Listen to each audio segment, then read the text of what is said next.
Pessoal, chegamos ao último exercício da nossa lista, o exercício de número 6, o qual traz o seguinte: para cada situação da tabela abaixo, classifique a transformação em química ou física, endotérmica ou exotérmica, revertível ou irrevertível e instantânea ou não instantânea. Eu vou começar aqui por essa classificação entre física e química, considerando a ordem da tabela. No caso, começando pelas transformações químicas, tá?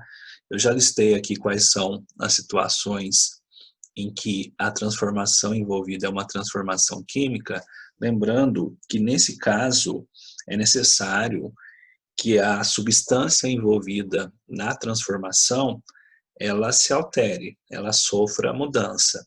Então, por exemplo, eu tenho lá a calcinação do calcário. Lembra? Processo de formação da cal a partir do calcário. Então, houve mudança na substância original, o calcário ele se transforma em cal, portanto, é uma transformação química, tá? De forma semelhante, considerando essa ideia de que a substância ela muda no processo de transformação, a gente tem também, como transformações químicas, a interação entre o carbonato de cálcio e o ácido clorídrico, o apodrecimento de uma fruta, a formação do sólido gelatinoso, né, o hidróxido de cobre, nessa interação entre as soluções de sulfato de cobre e hidróxido de sódio, o enferrujamento, de um portão de ferro, cozimento de um ovo também é transformação química, assim como a queima de uma vela, a hidratação da cal viva, a corrosão do magnésio ou zinco por ácido e também a queima de fogos de artifício, tá certo? O restante, nós temos casos de transformações físicas. Um ovo que se espatifa no chão. O ovo, enquanto substância, ele não sofre alteração. O que vai mudar ali seria o seu formato, mas a substância em si, ela continua sendo a mesma, tá? Então, seria um caso de transformação física. Na evaporação do álcool, no derretimento do sorvete e no caso dessa formação das gotículas de água na parte externa do copo, a gente tem ali mudanças de estado físico.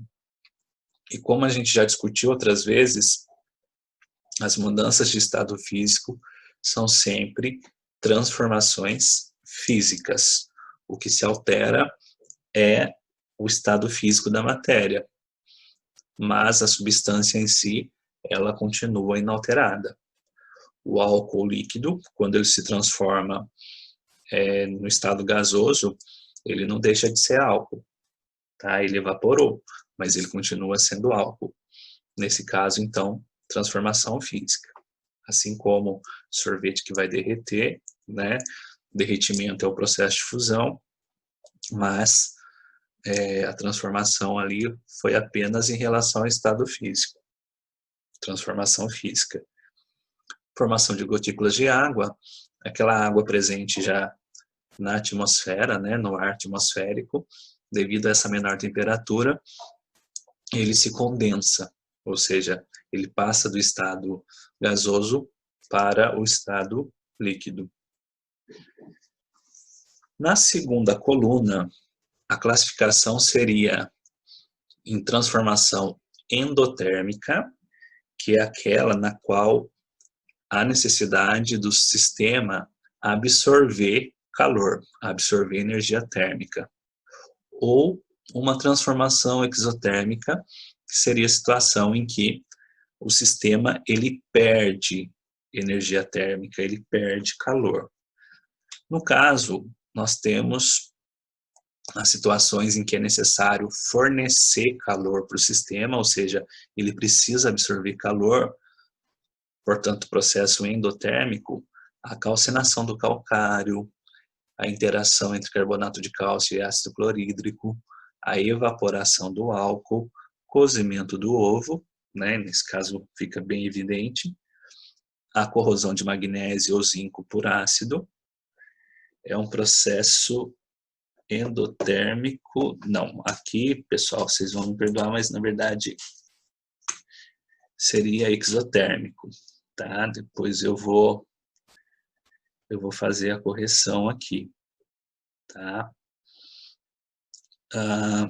Derretimento do sorvete também é um processo endotérmico, tá certo? Deixa eu só alterar aqui a questão da corrosão para que a gente não tenha dúvida depois, tá? Então aqui é um processo exotérmico, ok? Esse experimento a gente chegou a fazer lá no laboratório de química, então para quem participou vai se lembrar desse fato, né, de que quando você colocava ali, a gente na verdade usou raspas de zinco, quando a gente mergulhava aquilo no ácido clorídrico, você percebia a efervescência e também havia ali a liberação de calor. Bom, o ovo espatifando no chão, ele não é nem endotérmico nem exotérmico, tá? Aqui tem algumas situações em que você não vai classificar nem como um, nem como outro, ok? Mas o que acontece? Olha só, no caso dos processos exotérmicos, além dessa corrosão do magnésio pelo ácido que a gente falou aqui, a condensação das gotículas de água na parte externa do copo é exotérmico, a queima de uma vela, né, toda vez que você tem um processo de combustão, você libera ali energia térmica, né, então na queima de uma vela a gente tem isso, o mesmo em relação à queima dos fogos de artifício, tá? A corrosão do magnésio eu já falei, e a hidratação da cal viva, para quem se lembra, quando você mistura água na cal viva para formar a cal hidratada, existe a liberação de calor, ok? Os processos que a gente não se classifica, né, nem como endotérmico, nem como exotérmico, além do ovo se espatifando no chão, seria também o apodrecimento de uma fruta.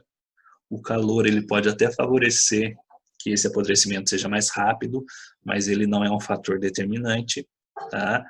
Quando você forma aquele sólido gelatinoso, né, o hidróxido de cobre, considerando o sulfato de cobre e o hidróxido de sódio, isso também não depende de você fornecer calor para o sistema, ok?